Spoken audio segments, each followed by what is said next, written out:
Good afternoon.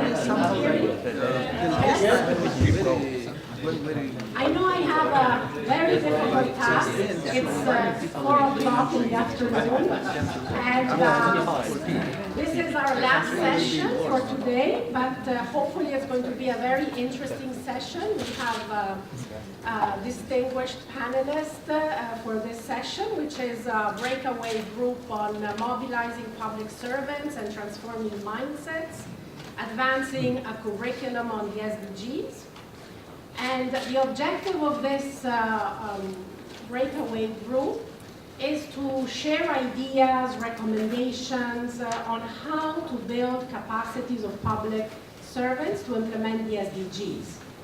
What we would like to do in this session is, first of all, I will provide a brief overview of an initiative that we are putting together with UNITAR and other schools of public administration in various regions of the world. After that, we will have presentations on key questions that we have prepared for our distinguished panelists. We will then have a small session on questions and answers, followed by interactive dialogues at tables, because I think that you have been in a listening mode for most of the day.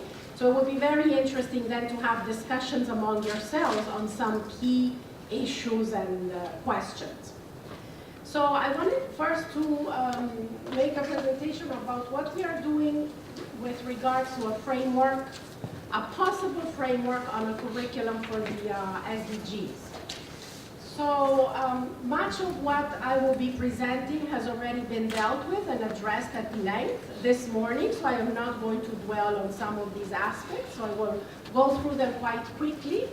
As you heard this morning, much was already discussed about what is the difference between the MDGs and the SDGs, and in reality, we know that the challenges that are contained in the 2030 agenda are not new. But there are some key principles that are new, and the methodologies that governments will need to adopt are also new. Of course, one of them is the principle of universality, which makes it transformative in the sense that it is applicable to all countries in the world. Integration, and we heard earlier on how this is a very important issue, and there's still much work to be done on it, and how to balance the 3 dimensions of sustainable development. Transformation, of course, we know that this is a transformative vision and goals, which aims at eradicating poverty everywhere, and also at promoting dignity for all, and a better plan for people, prosperity, based on partnerships. And of course, the principle of leaving no one behind, and inclusion is at the heart of the 2030 agenda.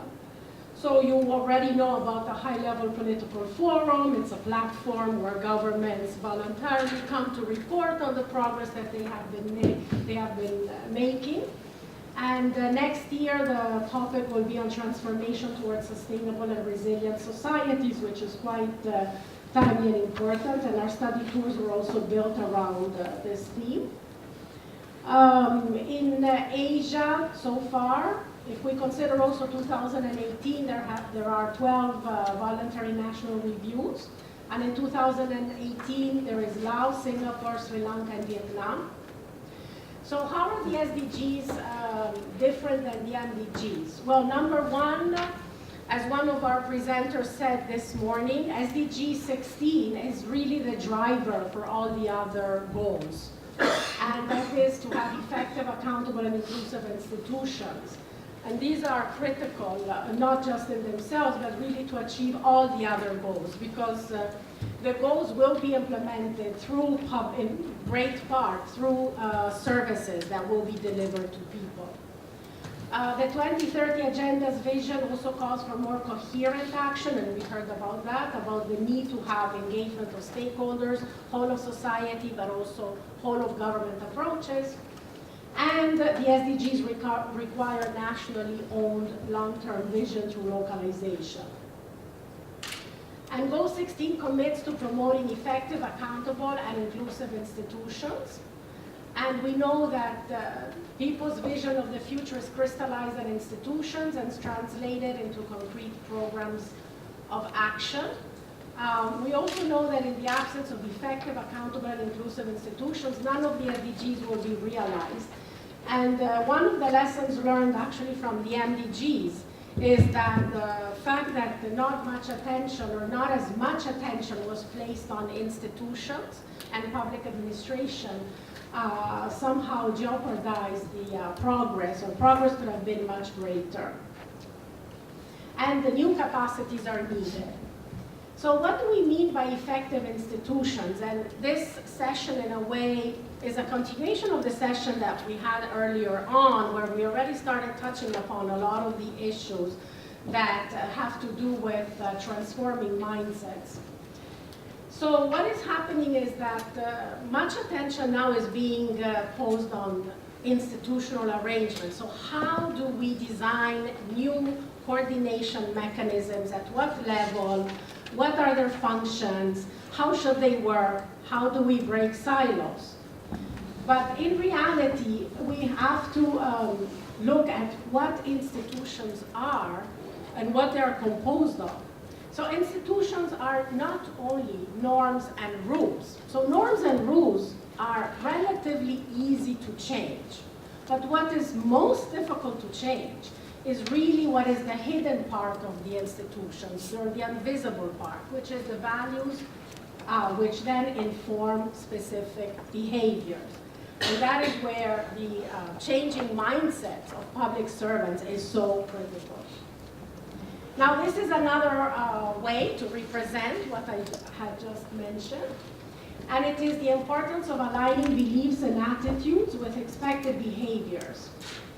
Now, if you see, the top of the tree is all of our services, so all the goods that can come about from the work of governments, which is to deliver services to the people that are relevant and timely.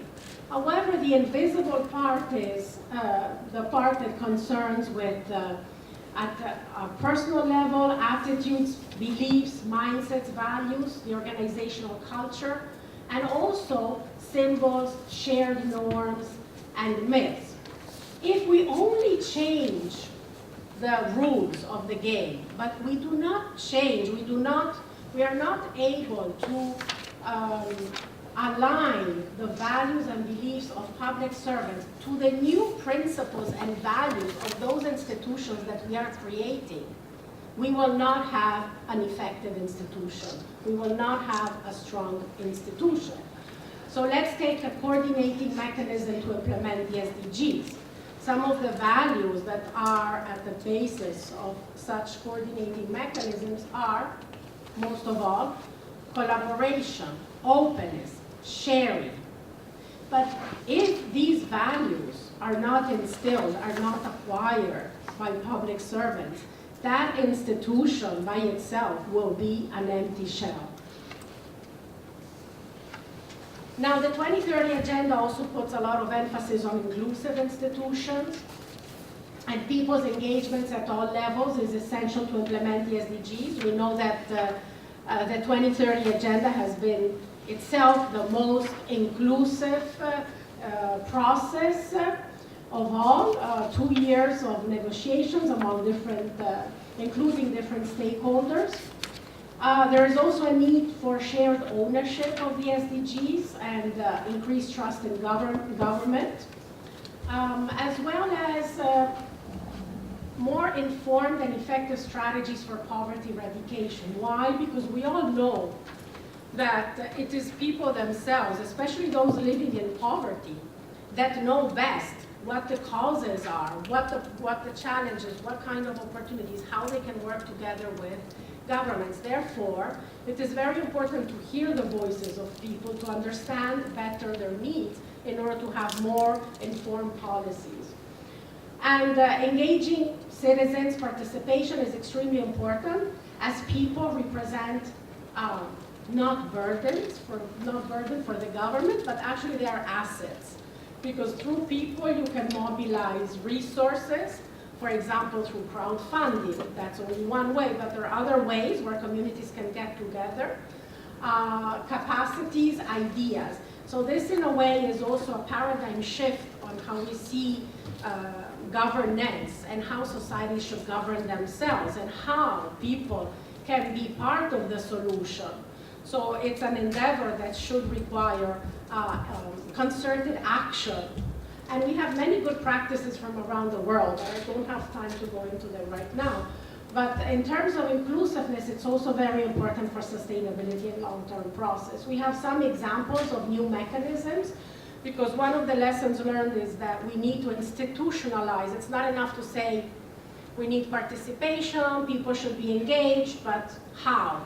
So we need to put in place mechanisms to engage people, and different countries have already been experimenting or putting in place new mechanisms or utilizing existing, for example, mechanisms, bodies, or councils to adapt them more to the 2030 agenda and the SDGs. Now, the third pillar is accountable institutions. And we heard this morning a lot and this afternoon about the various initiatives in Bhutan, in Bangladesh, and other countries. And again, fostering integrity and professionalism is going to be key to prevent corruption. But this goes back to our issue of transforming mindsets, because it's easier said than done. So what does it mean to foster integrity? How do we foster integrity? What types of tools have been used that are successful, that produce results? And professionalism, that is also a very important question. Excellence in what public servants do, because as we heard, public servants are at the interface with governments, especially at the local level. Transparency, and we know that governments now have to be more open, and for example, open government data is providing with new opportunities in this respect. It's very important also to engage people in monitoring the implementation of the SDGs. We heard about the importance of involving parliaments, also auditing of SDGs through, for example, supreme audit institutions. And localizing the SDGs is both taking into account the priorities at national level, but also subnational level. So the local level, both the national level and the local level are going to play a very important role, but there need to be synergies so that they don't go in different directions, but the actions are coordinated between national and local. And what is needed is awareness raising, and there are some very good programs in different countries to make sure that the SDGs are known at various levels. Also advocacy, what do they really mean? You know, what does it mean for the life of citizens and people? And then, of course, implementation and monitoring, which require involving all people. So why is it important to update and or design new curricula to realize the SDGs? Well, as we see, there are new competencies and mindsets that are required in the public service to implement the 2030 Agenda's ambition plan of action for people, planet, and prosperity. So we will look a little bit at the key capacities, and these are some of the key capacities. It's not intended to be an exhaustive list, but these capacities derive from the principles of the 2030 Agenda.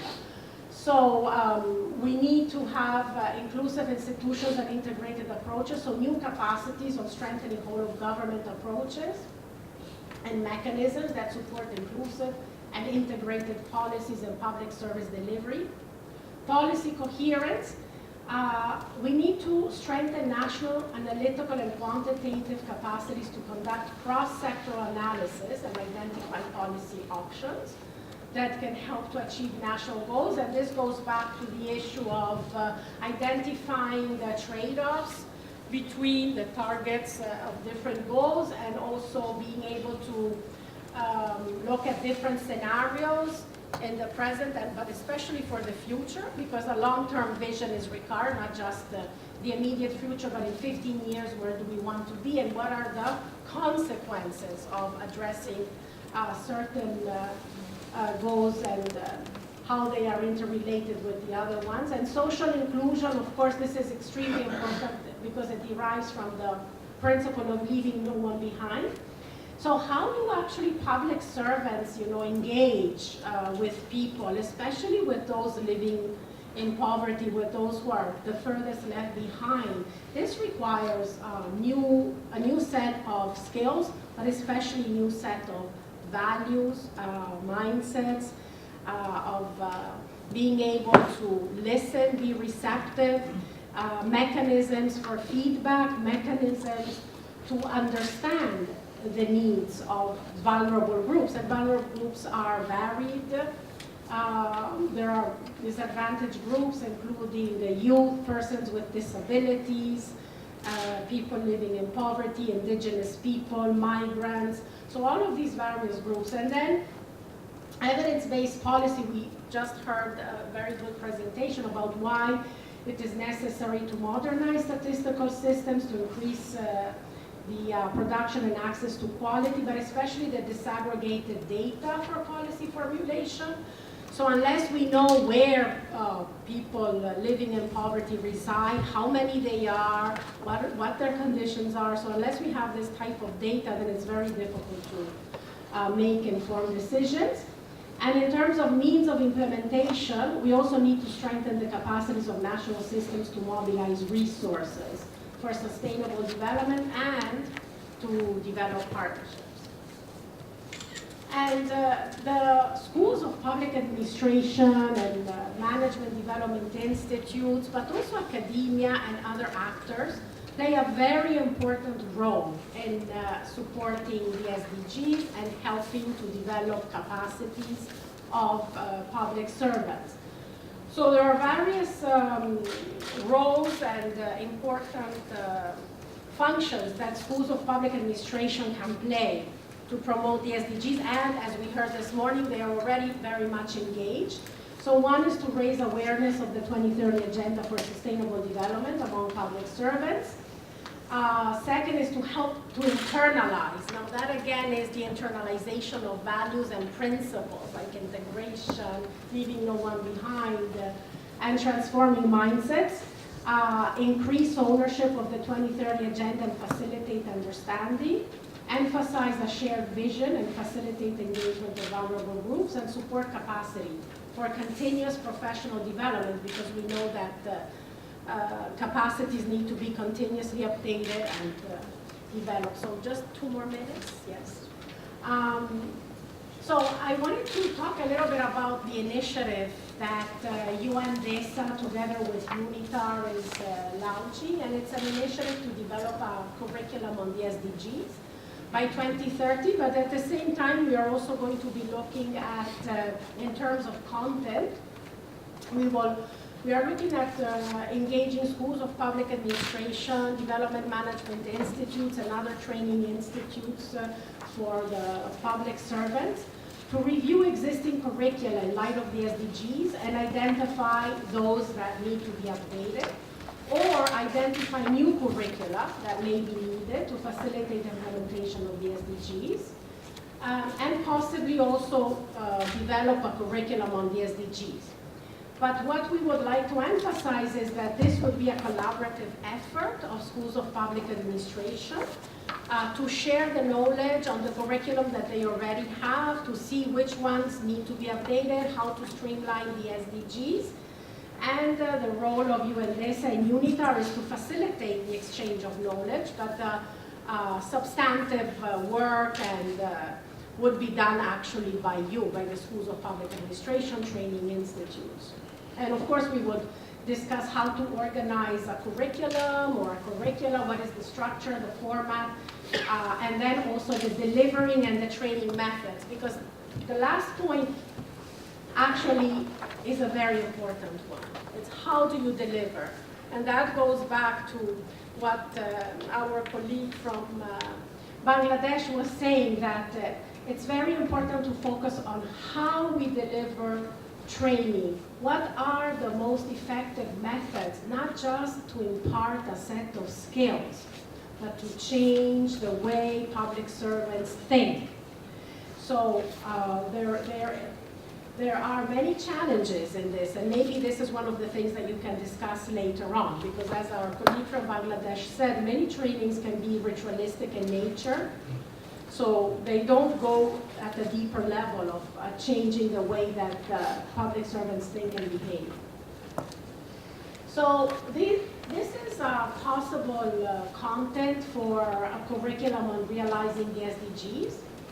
And what we have done is we have just looked at the various elements, and this is not exhaustive by any means, but for example, we were thinking it would be important to start from MDGs to SDGs. What are the key principles and strategies?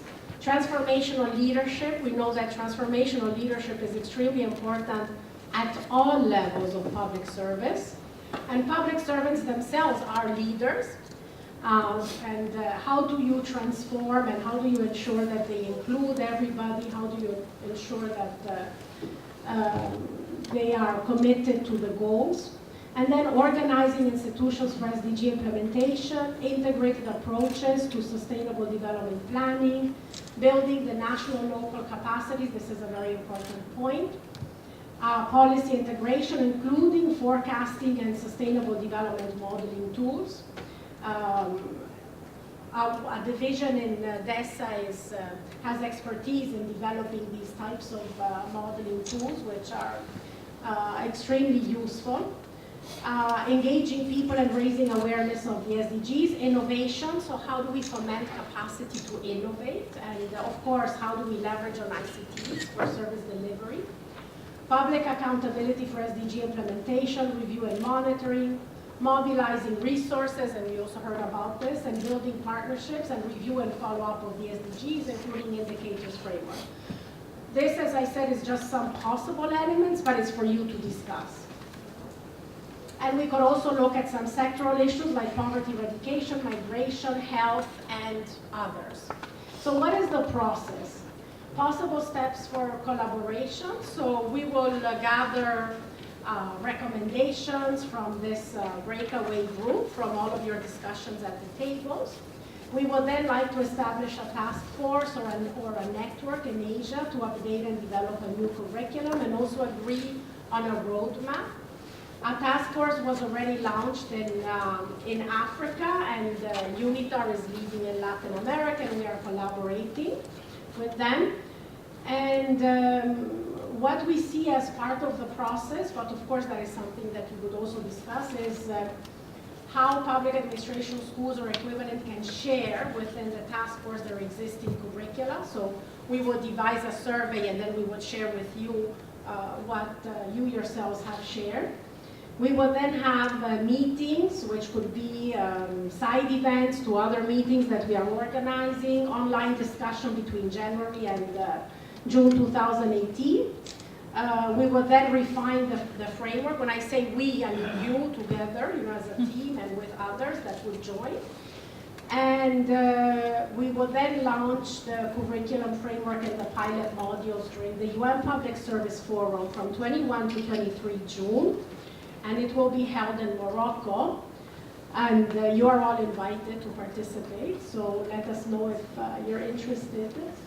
And then we will have some key questions, but these key questions I would like to then ask when we have dialogues at the table. So each table will be able to select a couple of these questions and then brainstorm.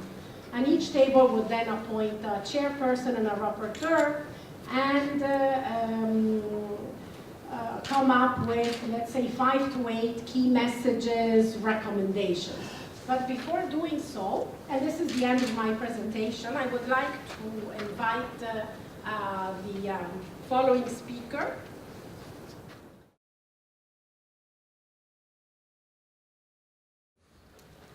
The main functions of Niti Aayog are to evolve a shared vision of national development priority sector and strategies with the active involvement of state for national objectives.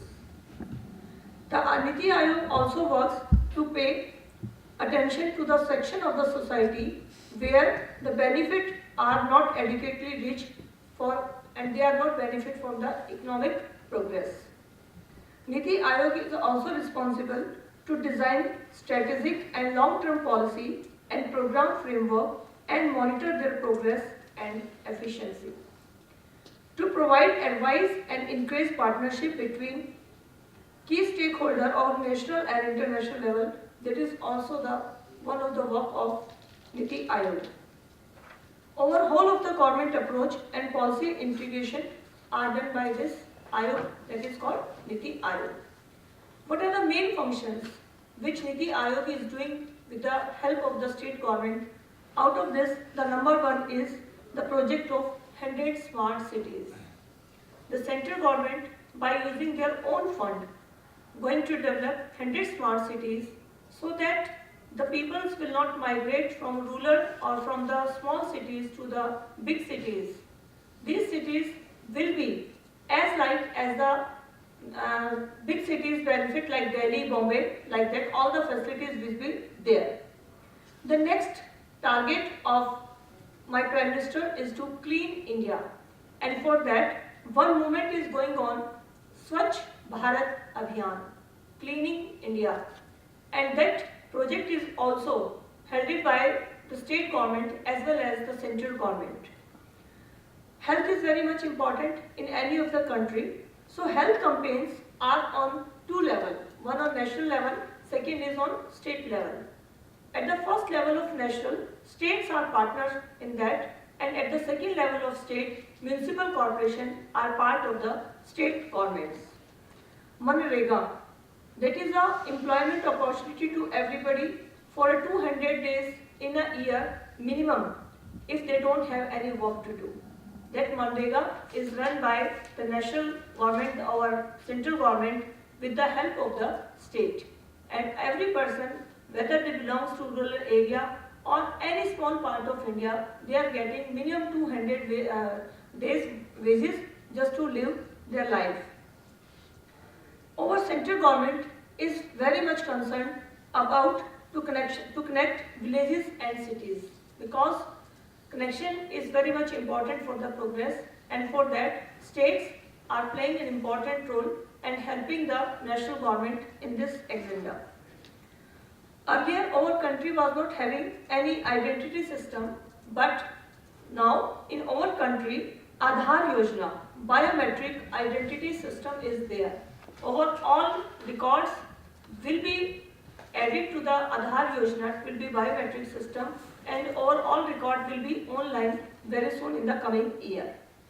Mudra Yojana, bank loan planning. Under this, our Prime Minister Shri Narendra Modi started this Yojana, and under this the bank has given the instruction to give the loan to the younger students, to the women, and to some part of the society which has not given the privilege earlier. And it is necessary for the bank to give the loan to at least one of the women without much of the formalities. As gender equality is very much important in sustainable development goals in our country, I am not ashamed to say that earlier the position was not good. The child sex ratio, the girls were less than the boys, but my Prime Minister has started one of the campaign that is called Beti Bachao, Beti Padhao, that is Save Girl Child, Educate Girl Child.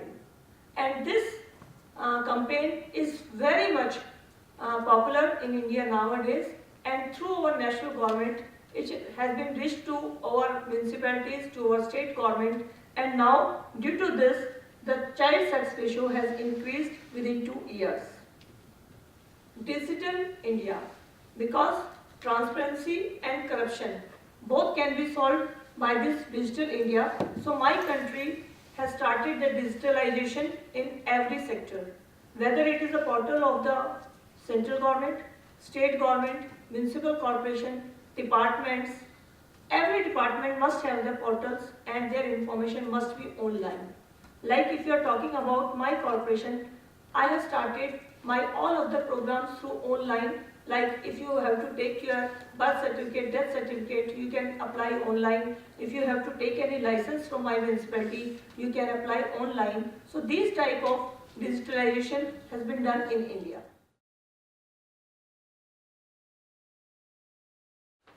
All types of hazard, name it, we have it in Legazpi. We have all. But I tell you, it was never an hindrance for development. We're one of the most active volcano in the world, the Mayon volcano, the almost perfect symmetrical volcano. We have also tsunami alert. We have also landslide.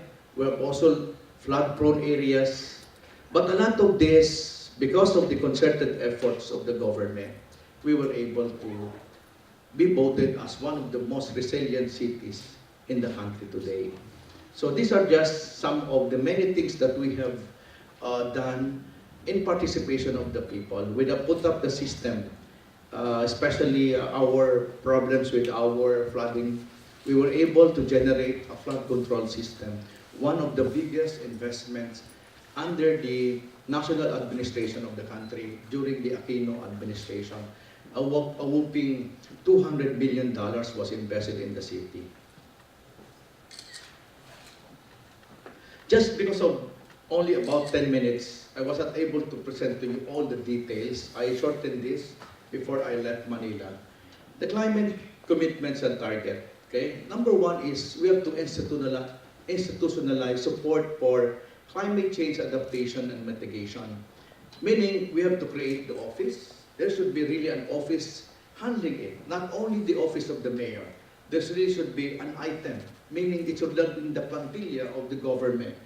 And climate change center, which runs by people in different kinds of aspects, be it in policies and implementation of laws through an ordinance, we call it in the Philippines. So number two, we have to ensure funding for DRR, or disaster risk reduction, and climate change adaptation programs and projects and activities. These are the major programs of the city that has now catapulted the city. Would you believe, even though with a typhoons of 10, we landed close second of the one of the biggest city in the Philippines, Iloilo, the most livable city in the country. Now, first, because of the flood-prone area, we have to do more on the master drainage and flood control program. We may be one of the best in the country, even better than Manila. Second is the Legazpi City Sanitary Landfill. I always believe that climate change is about garbage collection, especially in major cities like Legazpi. So we have invested in partnership with the Spanish government. By the way, all of these projects are all private, public, and partnership with institutions from countries like Spain government, which is a city, sisterhood of the city, and of course from US, AID, UN, and other financial institutions. Establish also evacuation centers under the Japanese program of JICA. Permanent resettlement project. This is a very critical one. We have to move people to those vulnerable areas.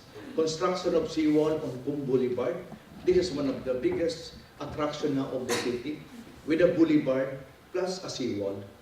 Of course, because of this, for the last 10 years, we have maintained a zero casualty, making us now in the Hall of Fame for the Gawad Kalasag Award given by the national government. So we have been the laboratory for disaster preparedness. About 1,000 LGUs already visited the city to study the system that we have in place, especially early warning system and hazard drills. The risk-sensitive comprehensive land use planning. This is one that is very critical, maybe not only for Philippines, maybe for all the major cities. You have now to adapt climate change with your comprehensive land use plan in every major cities. This is now a role, this is now a must for every big cities because climate change is here. Partnership for resiliency. Of course, as I've said, we have a lot of partnership just simply with CityLinks, the USAID. We have a partner in Lauderdale, Florida. I was there and made a lot of partnership, especially for programs that will be beneficial for both cities. We have also universities in our area, in our region, a partner for our inclusion in our academy. And of course, our USAID partners, the City Development Initiative, Research Project, which is an international program. We are now again a beneficiary of this almost 200 billion project, which I'm sure will strengthen more the program of the city. So, The mitigating plans, which are the coastal and marine resource management. We have a vast Gulf. We call it the Albay Gulf. We have also desilted the lava channels of Mayon. This is very important. Continuation of the implementation of the city's 10-year master drainage project program. This is the one that I'm proud of. We have a master plan for the next 10 years and even beyond after 5 years. And of course, the adaptation plan, the core values, solar farm, we are now going to green also. This is the next level now, meaning we are really having this master plan for higher level or leveling up of our program. The greening of Legazpi City Hall, the reef, and other major programs of the city. These are the major programs that catapulted Legazpi as one of the most livable cities in the country today. Despite the typhoons, we were able to make the city resilient, making more on green engineering, putting up the system, and mature people.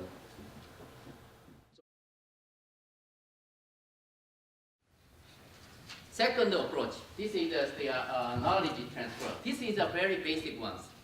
You know, we have the special lectures by our experts. We have quite a big pool of expert groups.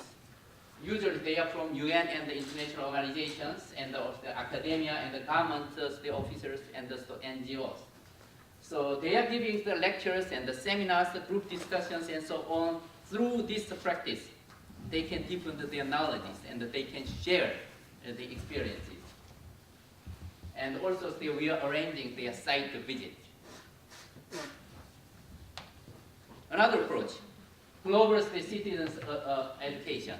We talked about a lot of things about public awareness. People, they do not know what is normal people, they do not know what is the sustainable development goals. Even they do not know MDGs. Government actions, we have very limited capability to pursue the government actions. However, without people's participation, we cannot succeed. These all goals achieved. That's why we are giving the citizenship education. So this is like a lifelong education. So we are arranging such as the lectures for the sustainable lifestyle, the human rights, the gender equality, and so on. This is nowadays quite well received by the people. For these purposes, we think that youth is the most important generation. Without their roles, I think that we cannot achieve these ones. And also, if we educate the youth, there might be best sustainable way. They do not know much about the SDGs. However, if we ask them to find the solutions on each topic, they are very creative. We got some inspirations from youngsters. The follow-up. We think that the training workshop is just the beginning. How many days we allocate? Only 1 week or 2 weeks? Very short. As His Excellency mentioned, in 3 weeks, in 3 months, they forget everything. What we do, each participant, during our class, they have to write postcard. What they write there? When I come back to my country, I'm going to do this one. I'm going to do this one. Personal commitment to achieve SDGs. In 6 months, we are sending this postcard to them. When they received this one, this could be a very good reminder for their commitment.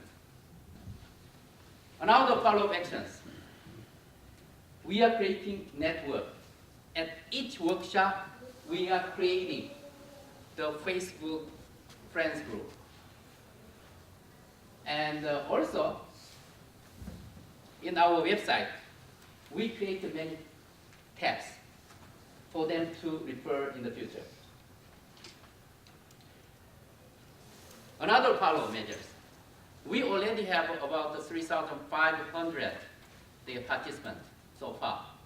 So this is quite good numbers. We organized alumni, CAPACITIES alumni. Whenever we have events outside of my country, we have alumni meeting there.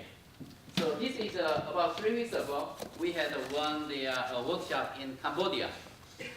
And we had the alumni meetings. These people, they are coming to this meeting from long distance. And they shared what they are doing. And we got the information from that, how was the training course. The last for the follow-up actions, we think that action-oriented program is the most important. I fully agree with His Excellency, the Chairman from the Bhutan. Action plans. When they arrived at their home countries, they started to think about the programs, and they make the plans, and then they implemented it. Very surprisingly, within a very short period of time, they started to work it.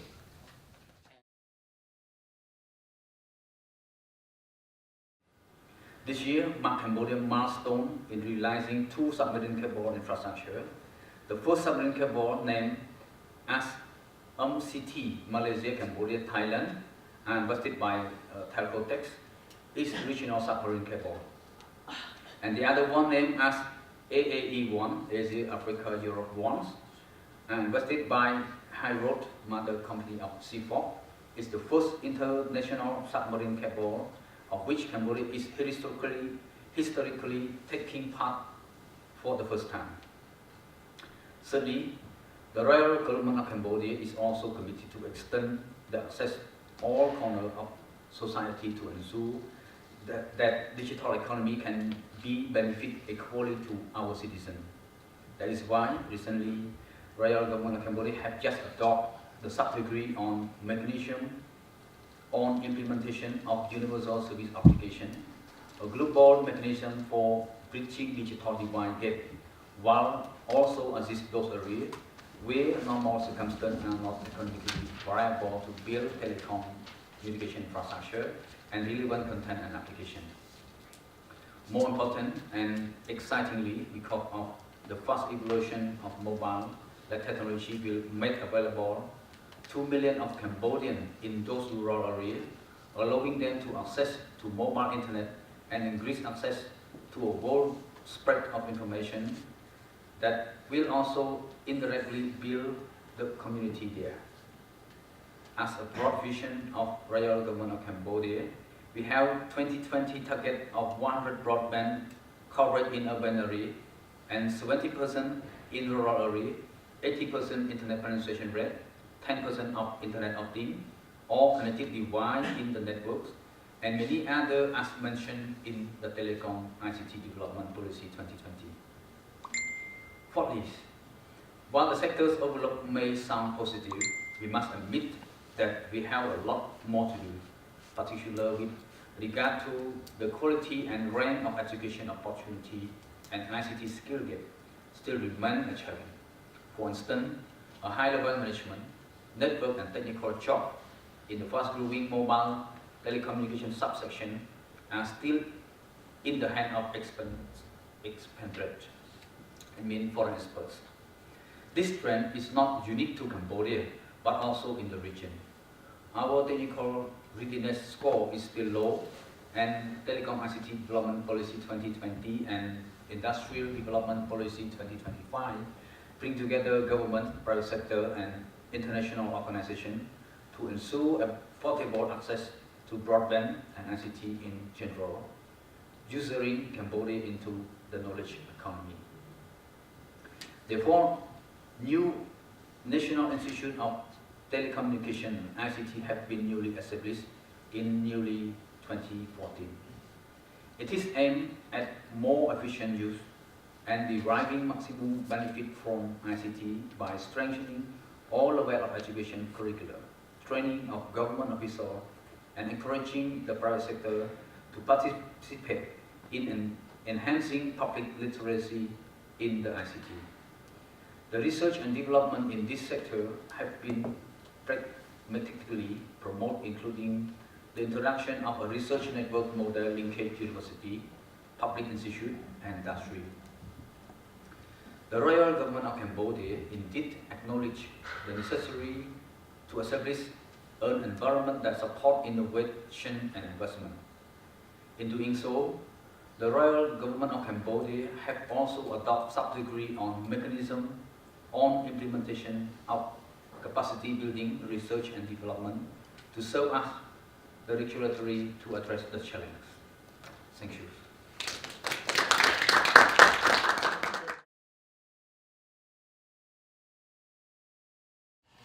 And then, Mayor Rosal, he was talking about the shared responsibility, and then her point is without engaging people in the process, you cannot expect them to have ownership, the sense of ownership. So in that case, really participation is important. So now we will have a participatory process for to talk about multi-stakeholder engagement, the participation in SDG implementation. Gentlemen, excuse me. Yes, sir. Can I ask you a question on that? Because I think it will be very useful for the follow-up discussion. Because I conduct a lot of this for the last... By the way, could you introduce I will be speaking tomorrow. Yeah.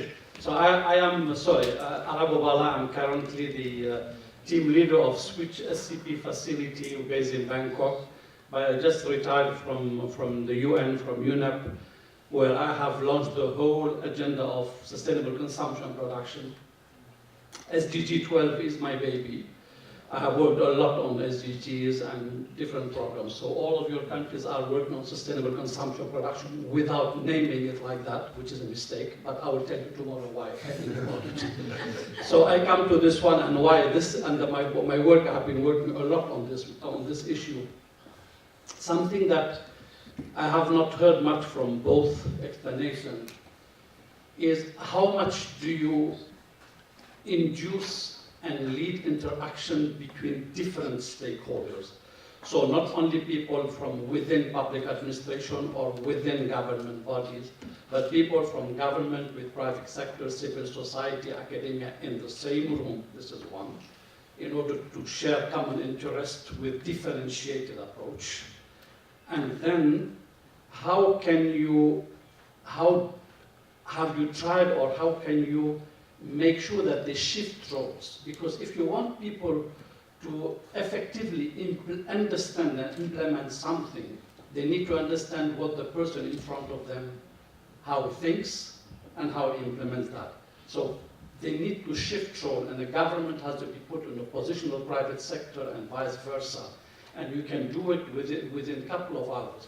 And you will see that their mindset will change completely. But it needs a good facilitation. It's something that I've been doing for many years. I guess that's another question because you have already answered.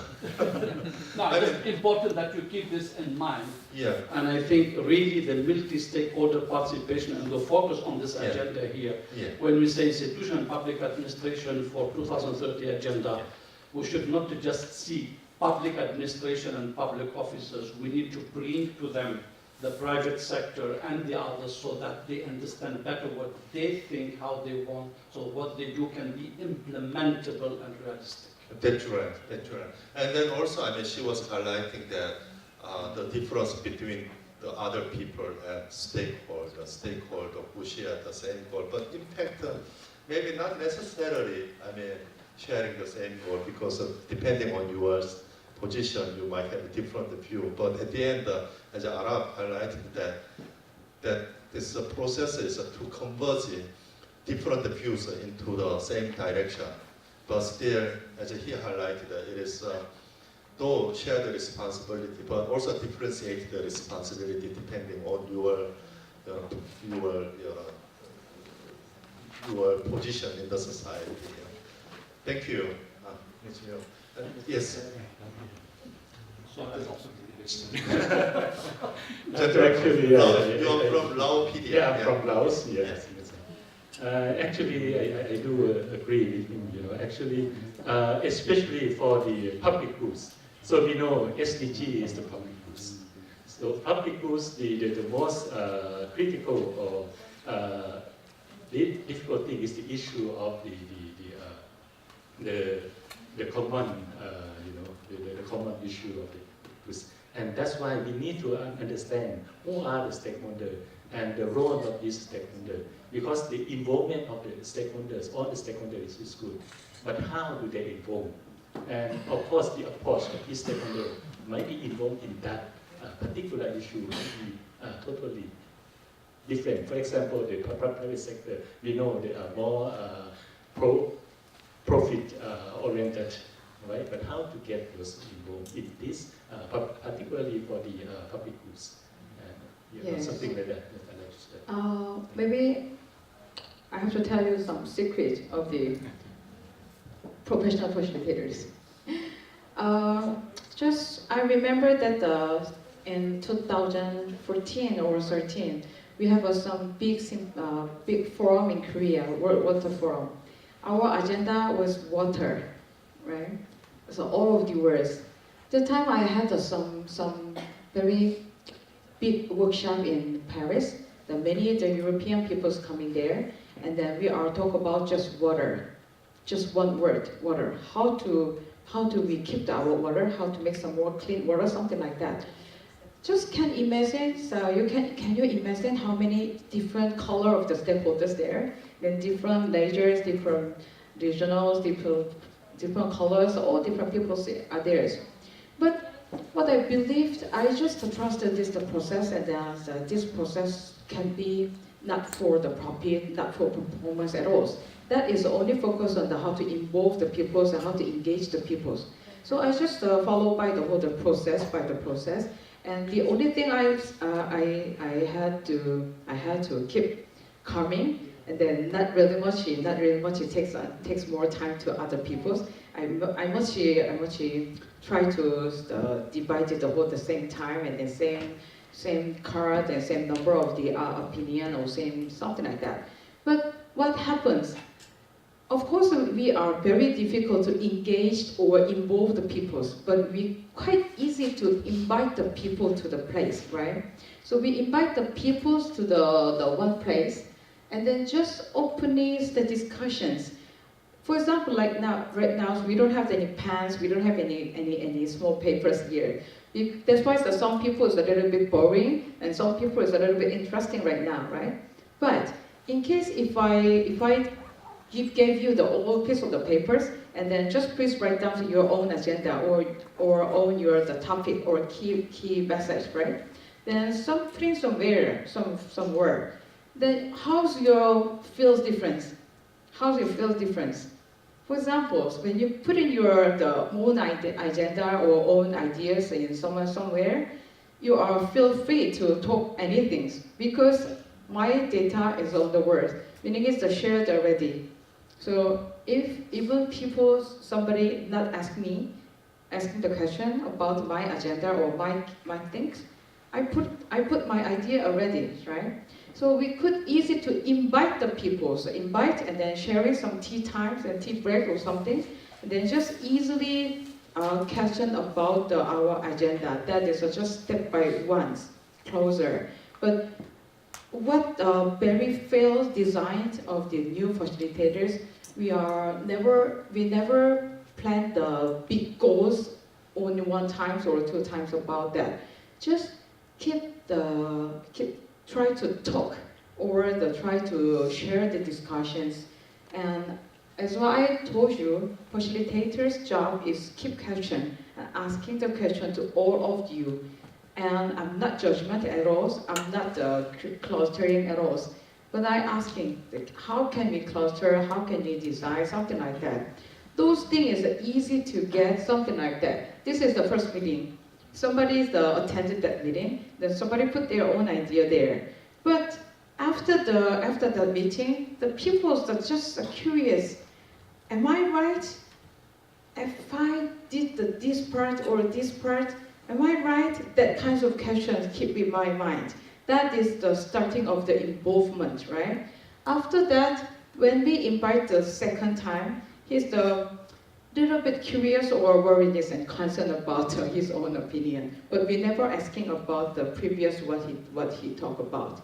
Just passing that process and then going to just vision and then what we want to be, something like that. Then people's easy to run this process and this meeting and these facilitators not pushing me at all, and then my idea is not really, no need to variable and then no need to judgment any other people's. That is, I think, that time just involved already and then engaging there already. Thank you for your kind introduction. I'm Won Yushin from Korea Development Institute, and particularly Center for International Development, where our main missions are implementing the KSP program, knowledge sharing program. Basically, the KSP is one of the technical assistance program, but we basically provide research-based consulting advisory services to the developing partner countries. Let me start my presentation because since I don't have enough time, I will make it short. I don't want to be really stupid to fight against the hunger and time. So I will skip this part, everyone knows. I try to introduce some of my research ongoing mandated by the Korean ministries. I have two research questions in my mind to conduct this research. First is how to assess where countries stand on the SDG targets. Basically, you've been discussing a lot on the knowing yourself and self-assessment, where you are located in, stand for the targets. I try to actually figure out how to measure that, your performance levels on the SDG targets. And the second one, then if you know yourself and also if you know other people's position, then we can now start to talk about the development cooperations. So that is my second question. Is there any systematic way to form SDG partnerships contributing to SDG globally? Basically, I'm talking about not internal implementation, but the global partnership in terms of the SDG achievements goal between one country and another. So, yes, there are many ongoing issues and discussions on global implementations and support. I don't want to actually read this one and skip this. Everyone, I think that you are quite well known of this. And top 5 major donor countries, what they've been doing for the SDGs. Basically, I've been some of the countries to actually have a discussion on their efforts and really what they are doing for this SDG implementation globally. But I found that actually not many countries actually well established their strategies and plan for the SDG partnership globally. Of course, they have a plan for internal implementations and within a ministry and sometimes between ministries, but not the country with another country, other partner countries. But basically, some countries actually take an approach with a holistic ways, but some of the countries, they try to focus on their comparative advantage based on their past experience, what they've been doing best, and quite, people aware that these countries are good for these targets and so on. So these are my framework that I share with you is I distinguish the MDGs paradigms and the SDGs. MDG, everyone knows the public-to-public cooperation was made mainly. So if this side is the donor country side or partner country side, and this, for example, is the Republic of Korea, we do have a partnership with the public-to-public. And we also, like a KSP program, we try to give advisory services to the other partner countries, government officials, like policies and system institutions and so on, how to build that all the systems to make economic growth or to break through some of the macroeconomic stability crisis and so on. Also, we do help capacity building program through the MDG types of approach. Basically, through the grant, we do provide a capacity building.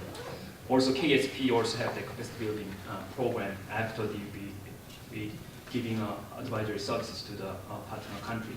Also, and the other side, the money, basically the ODA, official development aid, was one instrument under the paradigms of MDG. But for now, under the paradigms of SDG, we have to expand all that development financings and the capacity building to the technical and innovations and knowledges and so on, through not only the public sectors but private sectors also. So the new generation global development goals in fact are quite comprehensive, and we need more of the participants from the private sector. Let me just explain this one and then finish, because since we don't have time.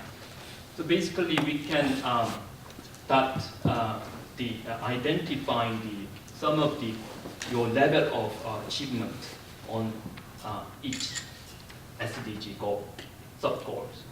For example, this is y-axis, is level of country X, certain goal.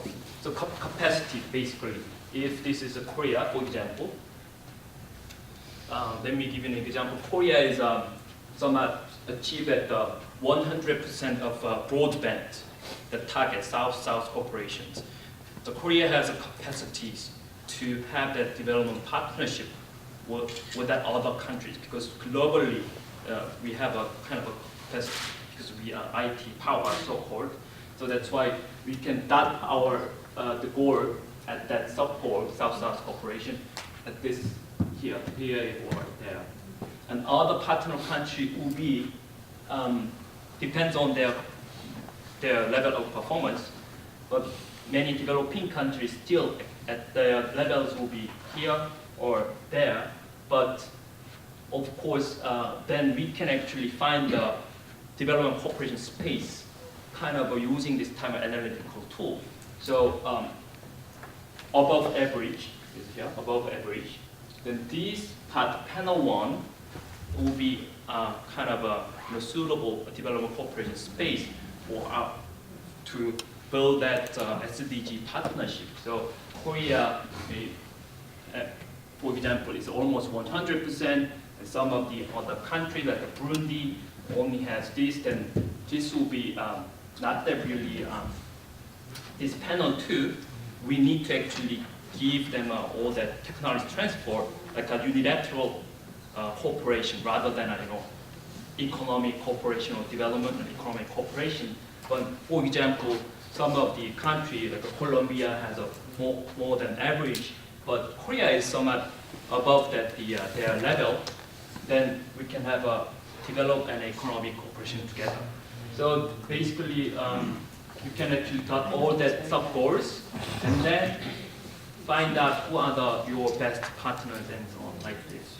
So in my studies actually found that Vietnam is #1 in so kind of things. So since I don't have time, and let me conclude this type of analysis. And thank you so much for your time. And if you have any question and discussion, I'd love to actually have on the table. Thank you.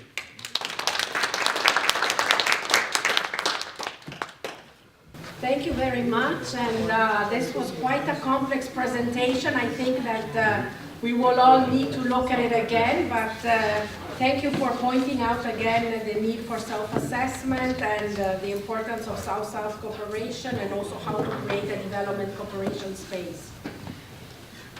I would now like to suggest that since we are a little bit running out of time, maybe we can have a 15 minutes discussion at the tables.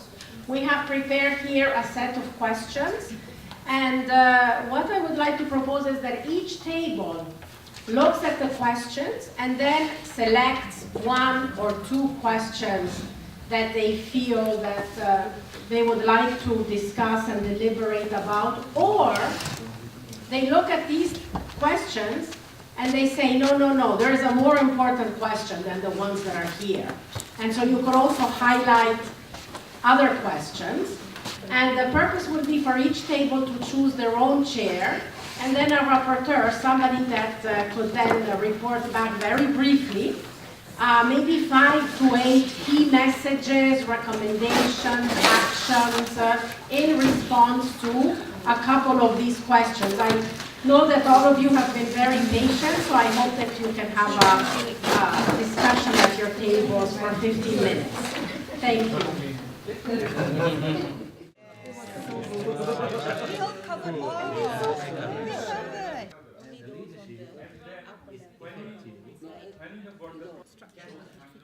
Structural changes.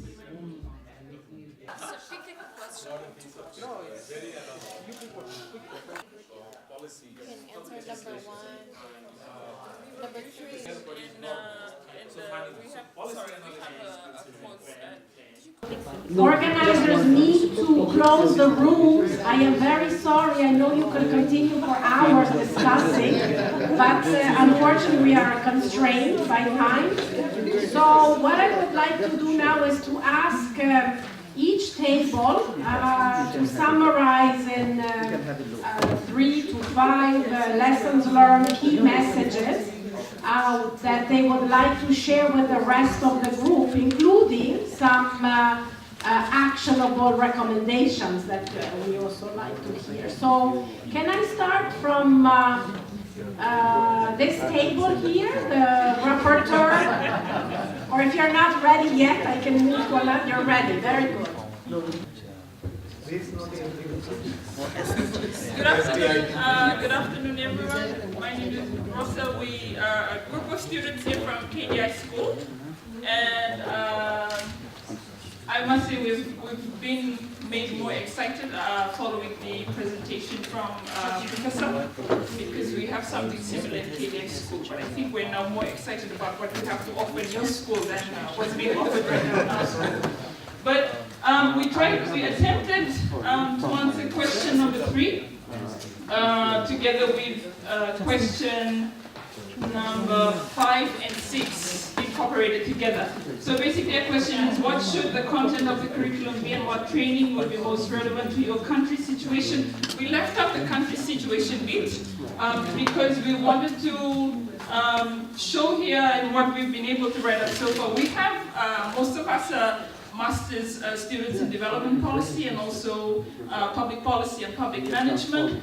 But for the first time this year and for the first time at KDI School, they've offered a course on the United Nations and Sustainable Development Goals, basically focusing on sustainable development. But what we found is from the presentation that was made earlier, the very first on the introduction, we found that maybe ours is not as, maybe it's too broad. What we have right now, I took that course, it's being it's being taught by Korea's former ambassador to the United Nations and former ECOSOC president, Ambassador Oh Jung. He currently teaches that course in KDI School. So the United Nations and Sustainable Development falls under the Masters in Development Policy program. There are 2 main concentrations, basically international development and sustainable development.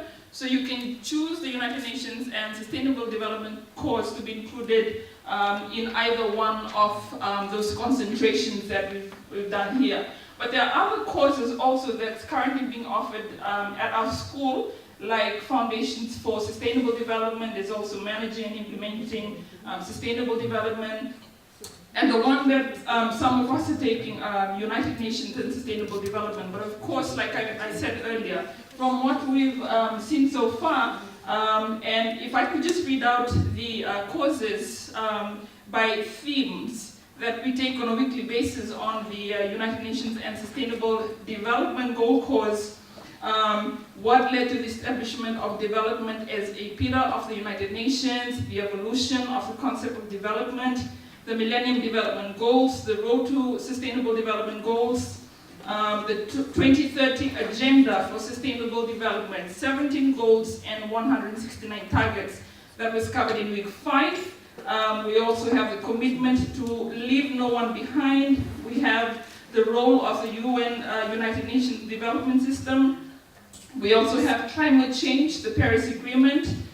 Week 10, we covered global citizenship education for sustainable development. Week 11, the last week, we covered the future of sustainable development. What should we do now? Now, from our experience, for those of us who have already taken this course, it's a very demanding course, demanded by the students, but there's also a lot that's demanded out of the course. But we've also suggested other courses that may be included in the curriculum itself, from MDGs to SDGs. Transformational leadership was already covered in the slide earlier, building national and local capacities, disaster management for sustainable development, and there's also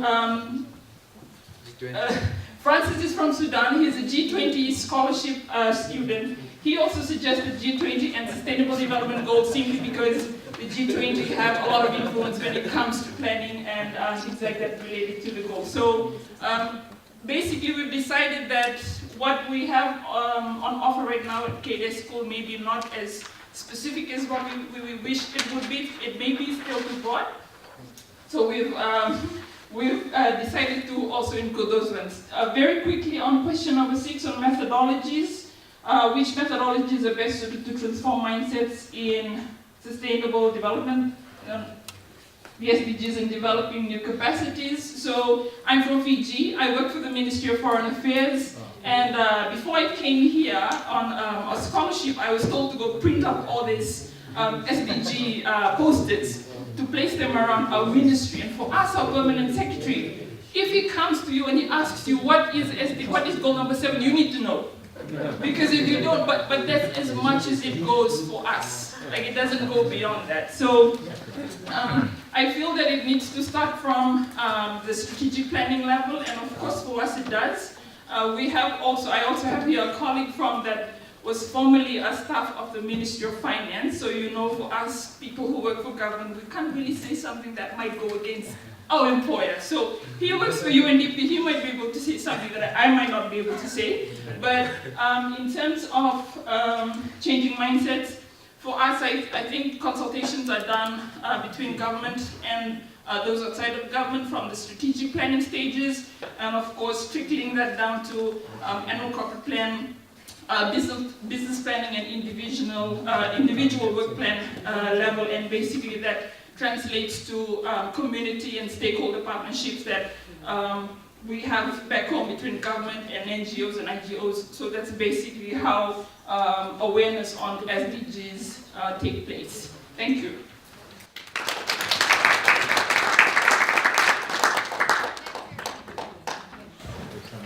Thank you. So I would like to call the table in the back.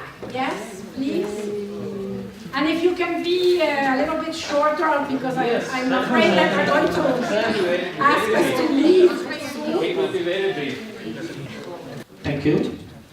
I'm representing Sri Lanka. My group comprised of Malaysia, Fiji, Thailand, Korea, Singapore. So all from Bangladesh. All from developing nation except Singapore and Korea.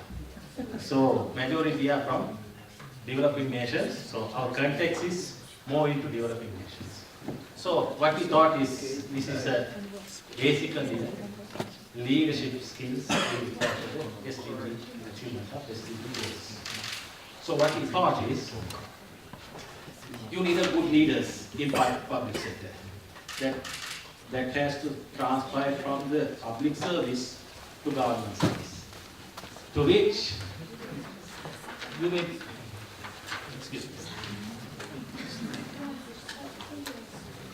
you may be a good leader, but if you don't have a structure, you can't exert your leadership skills. So while we are having good leaders in the public service, we need to change the structures. As mentioned, we need I will go back to the Bhutan presentation, strong institutions. How can we brought about the strong institutions?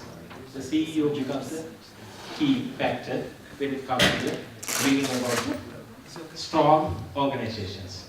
So which covers, when good leaders are there, the recruitment policy will be fair and effective. And as we mentioned, in the Bhutan public service, they do have monitoring, they do give a chance to develop them, and they will fire if they fail. Those are all leaders' decision-making process. So in essence, we need leaders. To be leaders, we need structural changes as well as resources. More importantly, leaders are good in feedback. To give a feedback, we should have an effective monitoring system. So for that, we need IT skills, communication skills, and we do have a bit of a question mark, teamwork. Teamwork doesn't work in some cultures. So how can we bring about the teamwork, overcome that cultural barrier? Structural changes.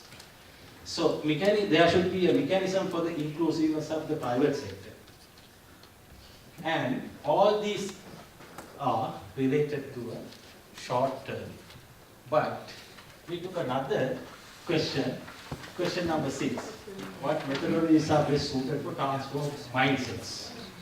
So as you mentioned, the attitudinal changes we tough us when you are old. So we thought, so why we can't have something in school curriculum? So it's a long-term investment. So even if you take some of the goals, like responsible consumption, it also consumption of food as well as the environment. If the children take care of the environment, and even the parents become the followers of the children. And if you start in the school, it is a long-term investment, you can change the society as well. And change of the curriculum methodology. As I mentioned, the teamwork is actually for the leadership, teamwork is a key. So how we can bring about the teamwork? You need to change the curriculum of the schools. In our culture, we do have a distance. Nobody is in the school, they can't challenge the teachers. Even in the universities, not in the developed nations, even in the university, they can't challenge the teachers. So we have to change the curriculum of the schools, from the schools, even the university. That's it. Thank you.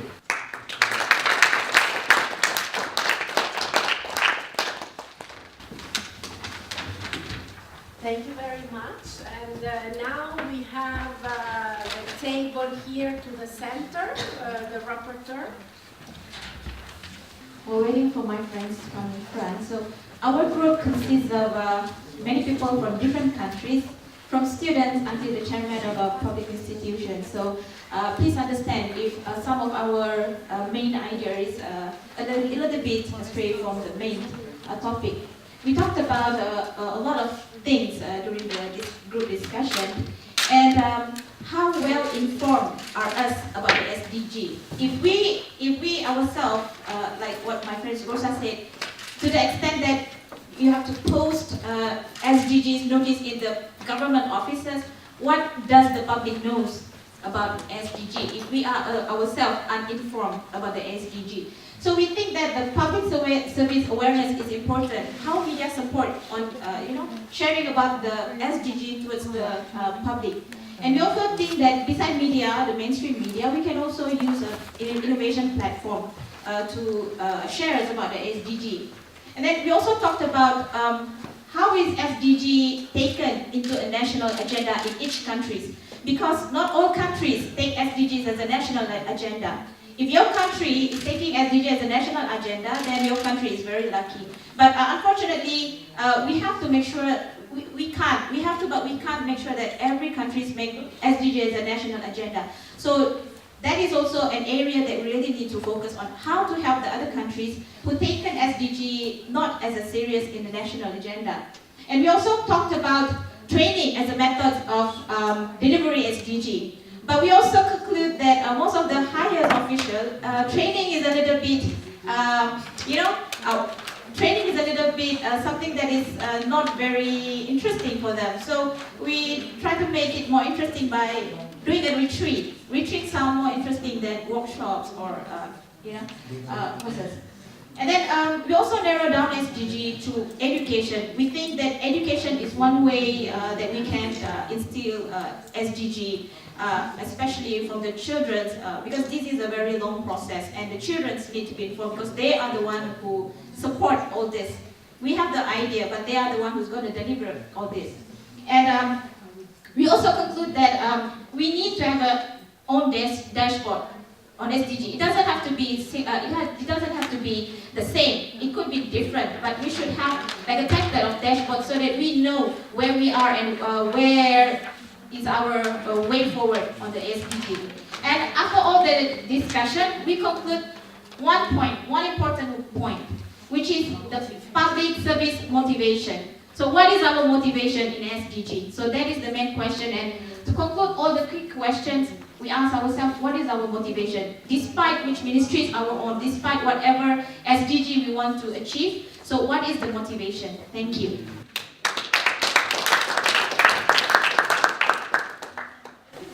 Thank you very much for that. And I think we have our last table, if I'm not mistaken. Is it this one? Yes?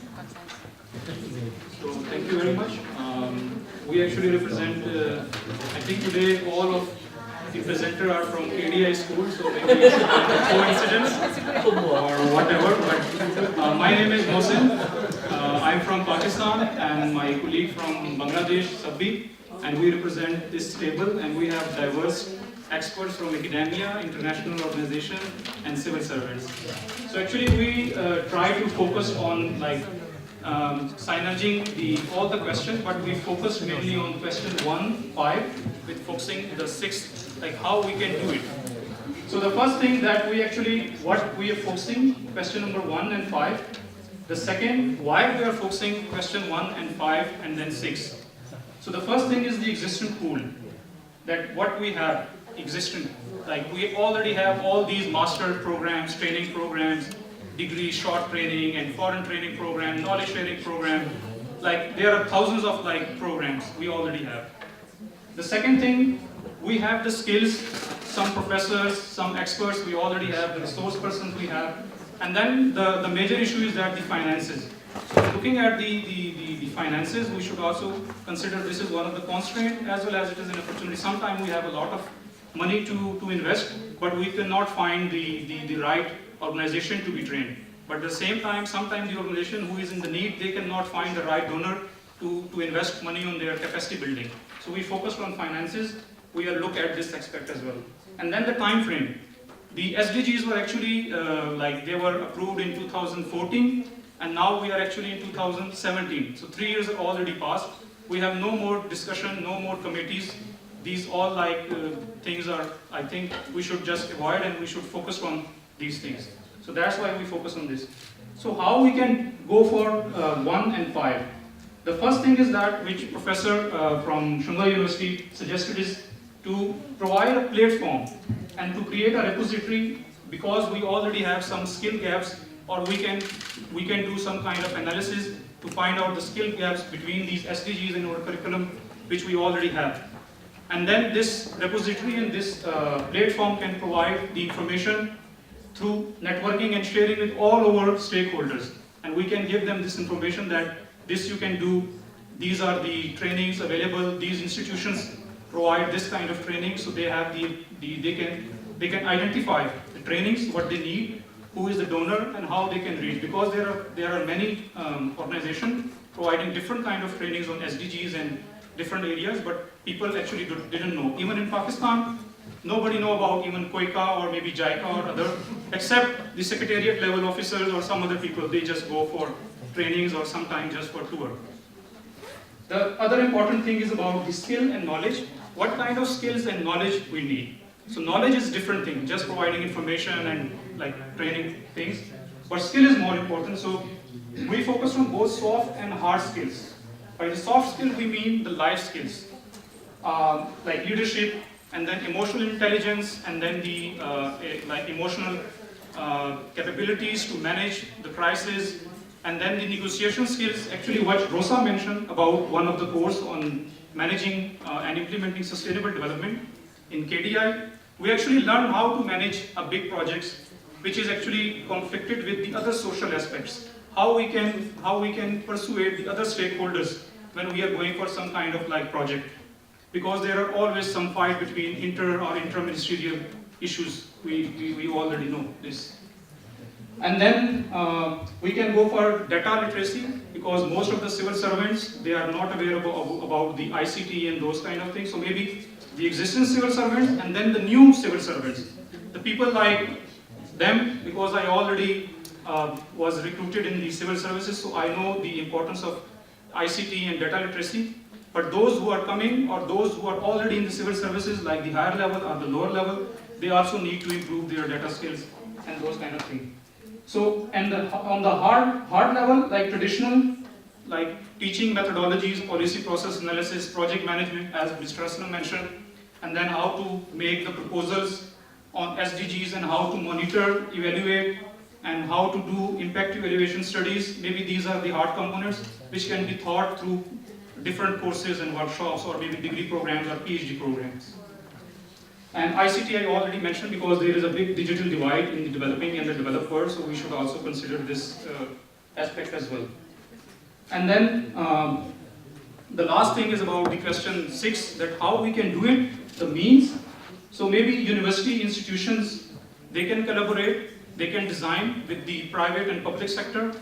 And then there are different means. Apart from in-house training, abroad training, or maybe traditional way of training, like master program or other, we can go for MOOCs, like massively open online courses, like the Age of Sustainable Development course, which is offered by the Columbia University, by Jeffrey Saad. They provide some kind of information on how to do like SDGs or those kind of things. So we can go for these non-traditional methodologies. And then the important thing is that we should acknowledge all the stakeholders, the civil servants. If we don't acknowledge them, if we don't provide them the incentives, besides incentive doesn't mean just financial incentives, but it means that we should encourage them. As she mentioned about the motivation. So motivation is more important, acknowledgement is important, and then we can go for public, private, civil services. This is our outcome. Thank you.